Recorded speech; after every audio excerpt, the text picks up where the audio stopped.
Selamat pagi saudara-saudara di dalam Tuhan. Selamat berjumpa kembali dalam menu sarapan firman, makanan yang sesungguhnya buat kita yang membuat hidup betul-betul hidup.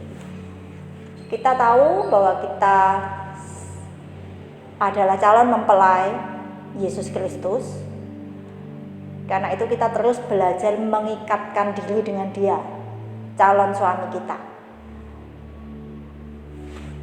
Dalam 1 Korintus 6 ayat 17 dikatakan, tetapi siapa yang mengikatkan dirinya kepada Tuhan menjadi satu roh dengan Dia. Ayat sebelumnya bicara tentang hubungan tubuh dengan laki-laki dengan perempuan, itu konteksnya percabulan. Tetapi maksudnya sering sekali Tuhan memandang hubungan kita dengan Dia itu seperti itu, keintiman yang seperti itu. Itu membutuhkan saling mengikatkan diri atau komitmen. Saudara, kita yang sudah berjanji, kita sudah dibaptis. Waktu dibaptis sebenarnya kita sedang melakukan komitmen, mengikatkan diri dengan calon suami kita ini, calon mempelai pria surgawi yaitu Yesus. Kita berkomitmen dan kita terus membangun hubungan itu berdasarkan komitmen. Komitmen adalah apapun yang terjadi, sak jelek-jeleknya, sak tukarannya, bertengkarnya bagaimanapun, tapi kita sudah disatukan dan kita tidak akan diceraikan oleh hal-hal yang seperti itu. Apapun yang terjadi, komitmen itu yang terutama, prioritas utama dalam hubungan rumah tangga. Dalam hal ini hubungan kita dengan Tuhan Yesus. Yesus sudah begitu berkomitmen dengan kita. Dia tidak pernah menyerah untuk mengasihi kita walaupun kita sulit dikasihi. Dalam banyak hal kita sulit dikasihi, kita sulit menerima kasih, tidak mau kadang dengan cara kita sendiri dan sebagainya. Tapi Dia tidak pernah menyerah untuk terus mengasihi kita dan menunjukkan kasih-Nya dengan berbagai-bagai cara kepada kita. Kita yang diminta Tuhan untuk menjaga komitmen kita sebagai calon mempelainya. Jadi dua belah pihak. Kalau kita memang membatalkan komitmen ini, Tuhan tidak bisa memaksa karena Dia terlalu mengasihi kita untuk memaksa-maksakan cintanya kepada kita. Dia tetap akan berusaha, tetapi ya, kalau sampai pada waktu yang ditentukan kita memang tetap memilih untuk saya membatalkan komitmen ini, saya mau berselingkuh dengan dunia, Dia akan sabar tetapi sampai ada waktu tertentu.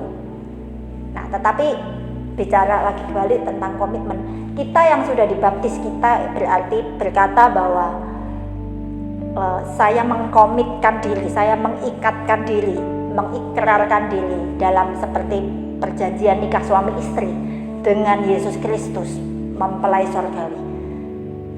Sekarang di dalam keseharian kita terus belajar menjaga komitmen itu. Bukan dalam arti saya tidak menyembah berhala, saya tidak menyembah patung, saya juga menjadi orang baik-baik yang menjaga moral saya.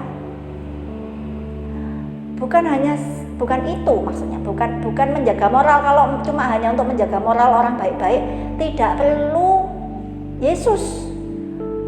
Tidak perlu sampai Yesus datang mati susah-susah, karena banyak orang di luar Yesus itu lebih baik dari orang Kristen. Kalau hanya itu tujuannya, itu bukan tidak maksimal sama sekali. Tetapi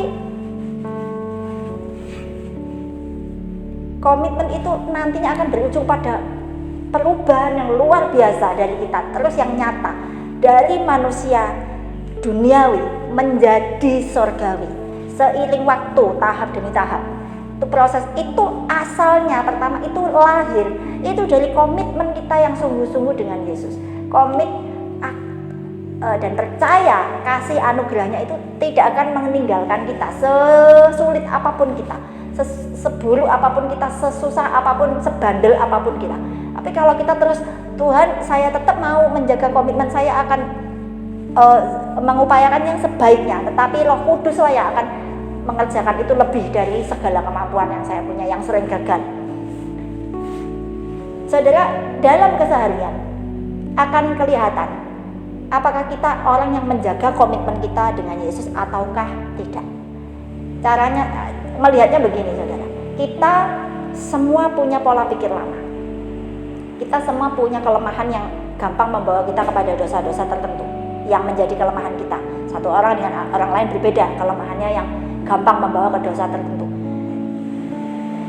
Secara tidak sadar kita mengkomitkan diri, selama ini kita mengikatkan diri seperti kawin.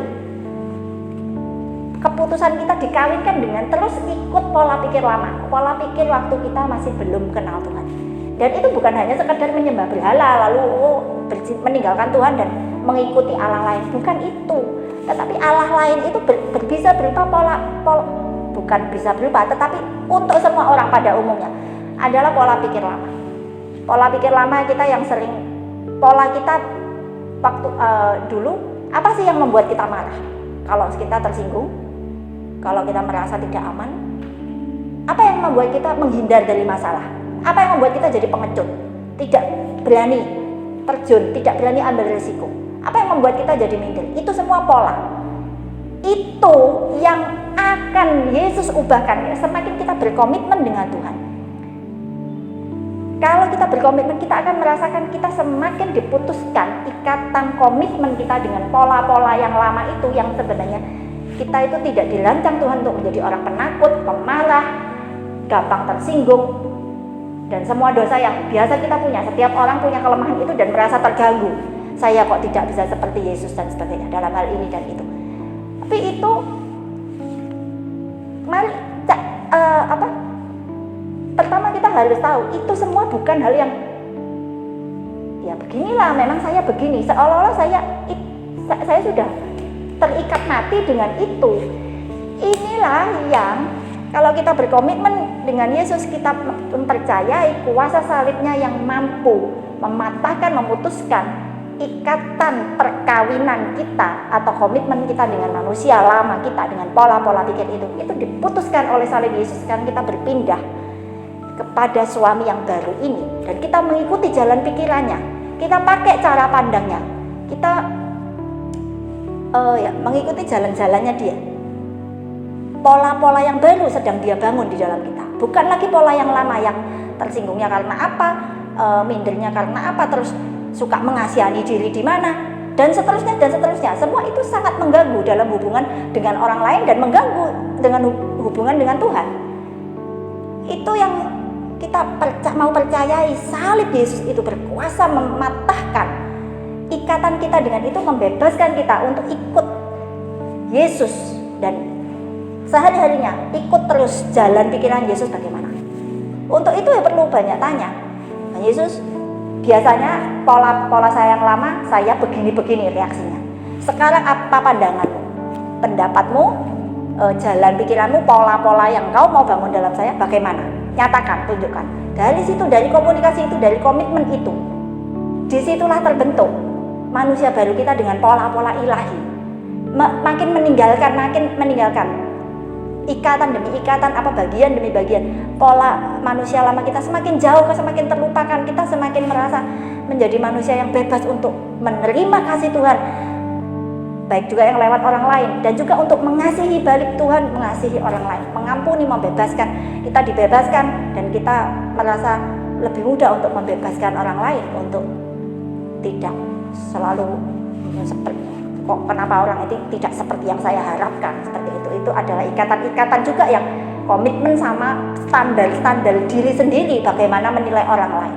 Hal seperti itu perlu dipandang sebagai saya sudah putus hubungan, saya sudah putus komitmen dengan manusia lama. Kadang-kadang masih mengganggu, dia masih menggoda-goda, mau pingin saya untuk mengikatkan diri kembali dengan dia, tapi tidak cukup, saya tidak mau lagi dengan kamu, saya sudah punya yang baru. Kita baca dalam Roma pasal 7 ayat 2. Mulai ayat 1. Apakah kamu tidak tahu, saudara-saudara, sebab aku bicara kepada mereka yang tahu hukum, bahwa hukum berkuasa atas seorang selama orang itu hidup. Sebab seorang istri terikat oleh hukum kepada suaminya atau mengkomit menyebutkan diri ya, berkomitmen kepada suaminya oleh hukum pernikahan selama suaminya itu hidup. Tetapi bila suaminya mati, bebaslah ia dari hukum yang mengikatkan dia pada suaminya itu. Bebaslah dia dari hukum yang membuat dia terus-menerus berkomitmen kepada suaminya itu. Dosa itu dipandang seperti itu. Yesus bilang di dalam Yohanes pasal 8, siapa yang melakukan dosa, dia adalah hamba dosa. Melakukan itu dipakai kata komit, mengkomitkan diri kepada dosa, berarti mengikatkan diri, kawin dengan dosa itu, kebiasaan itu, pola-pola itu yang terus berulang dalam diri kita. Itu kita jangan lagi kawin dengan itu. Kita sudah diputuskan ikatan perkawinan kita dengan kematian Yesus. Hukum dosa dan maut itu sudah dipatahkan kuasanya dan kita bebas. Kita juga sudah mati bagi diri sendiri dan kita sekarang hidup di dunia yang baru. Kita mulai lembar yang baru dengan kekasih yang baru. Kekasih yang sungguh-sungguh, kekasih yang mengasihi jiwa kita sampai ke dalam nyawanya dia. Jangan ragu untuk ikut, untuk mengkomitkan diri dengan dia, untuk terus ikut mengkomitkan diri dengan jalan-jalannya, supaya kita dipandang layak untuk bersanding dengan suami istri. Tentu harus sepadan. Dalam hal ini sepadan artinya sampai pola, cara pikir kita, cara pandang kita semua sama dengan Yesus, sehingga kita bisa bersanding dengan layak, juga kita bisa bekerja sama. Karena bekerja sama perlu pola yang sama, perlu pandangan yang sama, cara pandang yang sama, memandang sesuatu dengan sama gitu. Walaupun nanti bagiannya berbeda-beda, tapi ini harus pandang sesuatu sama dulu, dan pola-pola jalan-jalannya, hukum-hukum, prinsip-prinsipnya dua orang ini perlu sama. Itu yang kita terus tiap hari mintakan Yesus melalui Roh Kudusnya untuk mengerjakan dalam hidup kita. Dari kita perlu menjaga komitmen. Menjaga komitmen itu dengan terus berkata, Tuhan, saya gagal hari ini mungkin, tapi saya tahu komitmen saya mengandalkan komitmenmu kepada saya. Anugerah itu tidak akan digagalkan hanya karena kegagalan saya tidak gagal memenuhi yang kau harapkan, tetapi itu komitmennya kepada kita tidak bisa bercerai. Dia tidak mau menceraikan kita seburuk apapun kita. Itu yang kita pegang, itu yang kita andalkan, itu akan terus memberi energi kita untuk berubah, untuk terus berubah dan tidak putus asa dengan diri sendiri. Saya bisa berubah. Hari ini saya gagal, besok bisa lagi, dan besok bisa lebih baik. Pokoknya sampai saya semakin putus dari pola-pola yang lama saya semakin menikmati, semakin merasakan manusia baru saya terus bertumbuh, berkembang, lebih kuat dan lebih berotoritas di dalam Yesus Kristus, kekasih kita, calon mempelai surgawi kita. Sekian ini tentang komitmen. Jaga komitmen kita dan setialah pada komitmen kita. Jangan lagi berbalik kepada pola-pola kedagingan kita yang lama, yang lemah dan hanya membawa kita, memimpin kita kepada kehancuran, kebinasaan. Yesus, mempelai surgawi, kepala rumah tangga kita, suami kita, ini yang baru. Inilah pemimpin kita sesungguhnya, pemilik jiwa kita yang sudah membuktikan kasihnya sampai ke dalam nyawanya untuk kita. Dia yang tahu memimpin kita sampai kepada kehidupan kekal yang berbahagia selama-lamanya.